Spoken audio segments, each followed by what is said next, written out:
It was a dream job offered up on a silver platter, a food lover's fairy tale. The gig taking over the top spot of Gourmet magazine during the glory days of magazine publishing.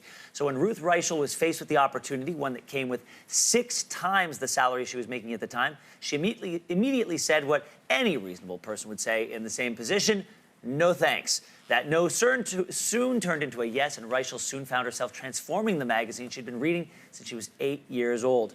Ruth Reichl joins us this morning to share a few stories. Ruth, thank you so much for being here. My pleasure. Okay, so let's back up. So you were 8 years old, you're reading the magazine. Yes. It was your dream job, they offer it to you, and you turn it down.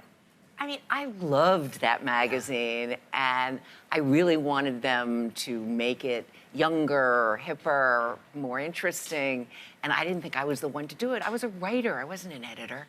And when I said, how many people work at Gourmet?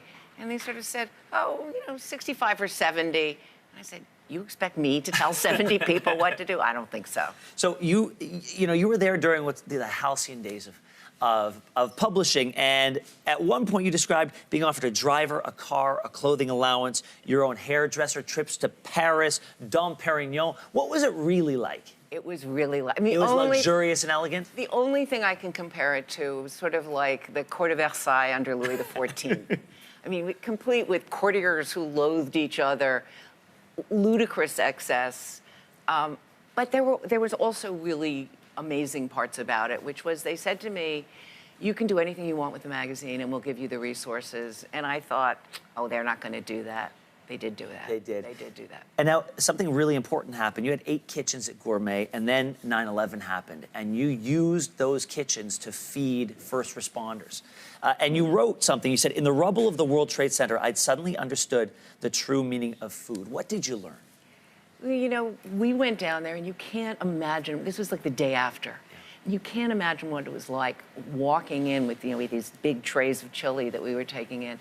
And these first responders came stumbling out of the smoke and the dust. And one man just stood there, and he took off his mask, and he started crying. And he said, you've brought me a little taste of home. Oh, wow. And I suddenly thought, this is why we cook. We can actually, it's just food, but it means so much more. Okay, so after a decade working at Gourmet, the magazine went under. I know a lot of people think if anybody's going to know that the magazine is going under, it's going to be the editor-in-chief. But it turns out that wasn't the case. That was not, I was gobsmacked. Really? They called us into a meeting, and I thought, I'm going to get fired, which I had always thought at some point I would get fired. But I did not think that they were going to murder the magazine. And we stood there unbelieving. The magazine was almost 70 years old. It had its highest circulation in its history.